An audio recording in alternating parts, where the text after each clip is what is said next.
ඔයා දවසට අවශ්‍ය කරන ප්‍රමාණයට වතුර බොන කෙනෙක්. ඔයා හරියට වතුර බොන්නේ නැත්නම් ඔයාගේ බ්‍රේන් ෆන්ක්ෂන්ස් අඩු වෙනවා. ඒ කියන්නේ ඔයාගේ කන්සන්ට්‍රේෂන් අඩු වෙනවා. ඔයාට ඒක අවධානයක් දීලා වැඩක් කරන්න නොහැකියාවක් ලැබෙනවා. ඒ වගේම තමයි මතක ශක්තිය අඩු වෙනවා.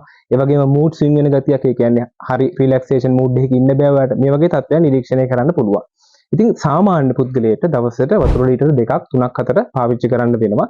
ඒකෙන් ඔයාව හොඳට හයිඩ්‍රේට් කරලා සජනනය කරලා තියාගන්නවා. ඔයාගේ ඇඟෙත් ඔයාගේ අවශ්‍ය වතුර ප්‍රමාණය නැද්ද කියලා චෙක් කරගන්න ඔයාටම පුළුවන්. ඒ ස්කින් ෆෝල්ඩ් ටෙස්ට් එක මගින් ඒක දෙක කරන්නේ අපේ අතෙන් මෙන්න මේ විදිහට අපේ ස්කින් එක ෆෝල්ඩ් කරලා තියාගෙන ඉන්නවා තප්පර කිහිපයක්. එහෙම තියලා අතෑරියට පස්සේ සාමාන්‍ය විදිහට මෙහෙම යනවා නම් ඒ කියන්නේ ඔයාගේ ඇඟ හොඳට හයිඩ්‍රේට් වෙලා තියෙන්නේ. හැබැයි ඒකට තප්පර 5ක් තප්පර 6ක් නැත්නම් ඊටත් වැඩි කාලයක් යනවා නම් මේක නැවත යථා තත්ත්වයටපත් වෙන්න. ඒ කියන්නේ ඔයාගේ ඇඟ විජලනීය තත්ත්වයක් තියෙන. ඒ කියන්නේ අවශ්‍ය ප්‍රමාණයට වතුර නැහැ. ඒක නිසා එහෙම තත්ත්වයක් නිරීක්ෂණය වෙලා තියෙනවා නම් අර කිව්ව ප්‍රමාණය දිනකට වතුර පරිභෝජනය කරන්න. මේක ඔයා දවසේ කරන කාර්යයත් එක්ක වෙනස් වෙන්න පුළුවන්. ඔයා ගොඩක් මහන්සිලා වැඩ කරනවා නම් ඊට වඩා වැඩි ප්‍රමාණයක් ගන්න වෙනවා. නැත්නම් සාමාන්‍ය විදිහට ලීටර 2ක් 3ක් පාවිච්චි කරන්න පුළුවන්. ඔයාගේ ඇඟට අවශ්‍ය කරන වතුර ටික චෙක් කරගන්න පුළුවන්.